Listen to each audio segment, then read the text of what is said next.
Hi, welcome to a video on LIFO simplifying methods. LIFO can be very costly to implement. Think about it. Think about the magnitude of inventory at many companies. As a result, simplifying some assumptions can be used to reduce this cost. A couple of these simplifying methods include LIFO inventory pools and dollar value LIFO. In this video, we will describe these simplifying assumptions. In the next video, we'll illustrate dollar value LIFO. LIFO inventory pools. The objective of LIFO inventory pools is to simplify the record keeping by grouping inventory units into pools based on physical similarities of the individual units. It reduces the risk of LIFO liquidations.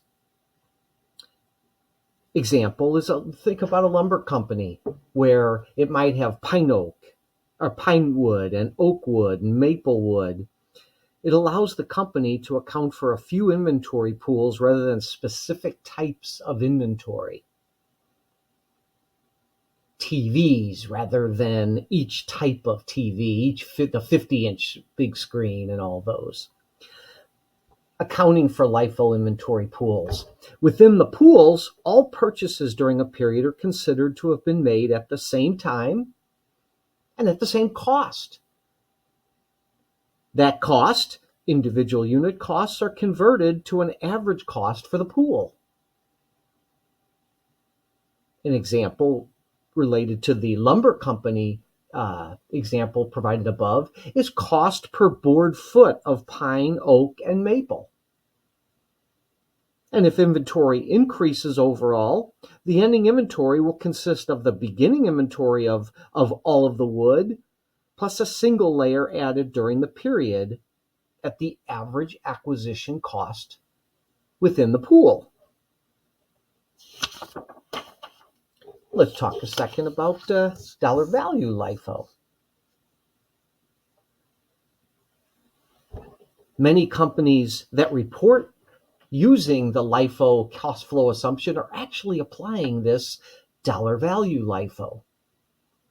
DVL, dollar value LIFO, extends the inventory pools concept. Pools are based on time periods rather than physical units. For example, years or quarters or months. So what types of companies use dollar value LIFO? Companies with large numbers of products. Companies that expect the product mix to change a lot over time. An example here, all TVs at Best Buy.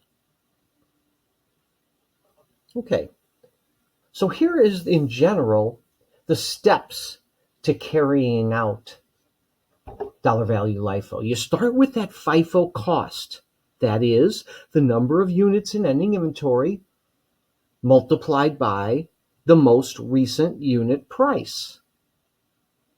Think about the most recent unit price would suggest LIFO because you're assuming the first in were sold.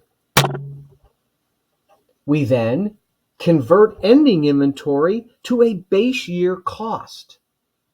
The base year being the first year you implemented dollar value LIFO. We divide ending inventory by that index to reduce it to base year price levels. This is the total inventory at the end of this particular year, deflated to base year cost level. We then identify the layers of ending inventory created each year. We're identifying those at the base year, and then we rebuild the layers based on the amount in the year added. We restate each layer using the cost index in the year acquired, that particular year of that layer. So we're inflating the layers based on the cost index in that year they were added. Note, if inventory decreased during the year, no layer would be added in the current year. We would have bitten in a little bit to an older layer. Let's talk a second about cost index.